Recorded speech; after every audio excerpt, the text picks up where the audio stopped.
శివుడి గొప్ప ఏంటి అని. నేనే గొప్ప. సూపర్. ఆ! అది విష్ణుమూర్తి దగ్గరికొచ్చి అడిగారు. విష్ణుమూర్తి అన్నాడు, "మీరిద్దరూ కాదురా అబ్బాయి, నేను గొప్ప. మొత్తం అంతా సర్వాంతరం నేను నడిపించేది నేను. అందువల్ల నేను గొప్ప" అని చెప్పి ఎవరికైనా సరే మానవుడన్నాక ఎప్పుడో ఏదో టైంలో ఈర్ష్య, ద్వేషాలన్నవి భగవంతుడికే ఉన్నాయి. అవును. మనకే ఉన్నాయి. మనకు అంతకన్నా ఎక్కువున్నాయి. చాలా. అయితే అప్పుడు విష్ణు, బ్రహ్మ కలిసి ఈశ్వరుడి దగ్గరికి వెళ్ళారు. ఈశ్వరుడిని అడిగారట, "నాయనా ఈ సృష్టి రహస్యం ఏమిటి" అని.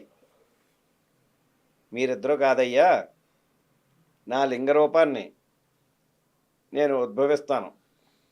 దాన్ని నువ్వు ఆది ఏదో అంతం ఏదో చూడవయ్యా" అని చెప్పి అన్నట్ట. బ్రహ్మ ఓ పక్కనే, విష్ణువు ఓ పక్కనే పరిగెట్టుకుంటూ వెళ్ళారు చూడడానికి. ఆ! ఎంత వెళ్తున్నా సరే ఏమీ దొరకట్లేదు. అప్పుడు ఏం చేశారంటే విష్ణుమూర్తి ఒక ఆవును తీసుకొచ్చి చూశానని చెప్పమన్నారు. ఆ! నా కూడా సాక్ష్యం మరి ఎవరినో ఒకళ్ళు తీసుకెళ్ళాలి కదా! అవును. తీసుకెళ్ళారు. ఈయన బ్రహ్మ వచ్చేసరికల్లా ఈయన మొగలి పువ్వుని తీసుకొనొచ్చాడు. ఆ! కిందకెళ్ళి పైకెళ్ళి చూసానా లేదా అని నువ్వు చెప్పి, అని చెప్పు పర్లేదు చూసేసానని అని. ఇవి 2 వచ్చి సాక్ష్యాలు చెప్పాయి. వచ్చి చూసాము. ఏది మొగలి పువ్వు ఒకటి, గోవు ఒకటి, ఆవు. గోవు. అచ్చా! ఓకే. అప్పుడు కామధేను. కామధేను. ఆ! అప్పుడు ఈశ్వరుడు, "ఏమ్మా చూసావా" అన్నట్ట ఆవుని. బుర్రతో అవునని, తోకతో కాదని అచ్చా! చెప్పిందట.